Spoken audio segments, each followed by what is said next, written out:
Each rider had his head covered. Holes cut in burlap sacks revealed the glint of eyes and the reflection of the light of their torches. The eerie sight brought an extra icy feel to the late October night air. They reminded him of hollow skulls unearthed from burial grounds. The raiders stopped within several feet of Mose. The horse's snorts created clouds of vapor in the cool air.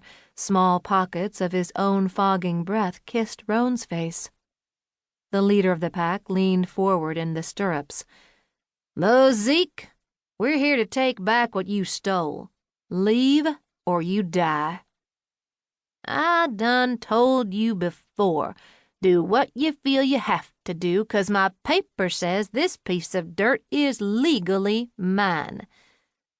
Mose's voice was firm, but Roan knew he was scared.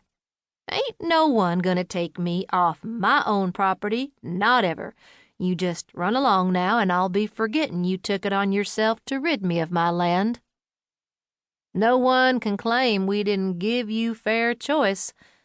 I can, and I do." Roan strolled into the light, his movement fluid. "Stay out of this. 'Tain't no concern of yours," the leader barked. "That's where you're wrong, gentlemen. Now, slink back to where you came from, and I'll overlook your inhospitable nature." Roan flexed his hand, ready to act. A flash spat from the man's rifle in answer. Roan had been watching the marauders, anticipating the response, and dropped to his knees. The bullet missed him by an inch.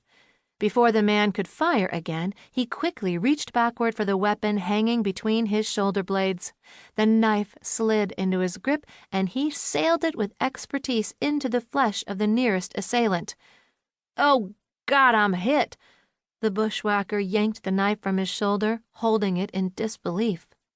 To Roan's horror, a second shot rang out, and Mose crumpled. Roan could only watch the scene unfold as if time were held suspended. Overwhelming grief strangled him. Other rifles fired, the blast deafening. When they stopped, his friend was no more. Mosaic sprawled, face up in the dirt, clutching his chest. Blood spurted between the man's hands blackened from trying to make something from nothing. "Damn you!" Most of all, Roan damned himself for leaving his Colt inside. He cursed the assassins for executing a man whose only crime was fighting to keep what was his.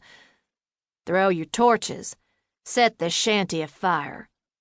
The gravelly rumble was wrapped in cold contempt. "Save the drifter. I got plans for him." Air left Roan's lungs with great force. To burn Moses' house would complete wiping his existence off the earth. A huge beast inside yearned to give voice to the blood-curdling yell that bubbled in his chest. 6 men leaped from their horses on him, silencing the roar. Fists pummeled his face and body, the pain so intense he couldn't breathe. He lost count of time and might have lost consciousness for a spell. When he opened his eyes, the small, wooden structure was ablaze against the midnight sky. The few possessions he'd acquired, the most prized of which was the friendship of a lonely man, had vanished in the blink of an eye.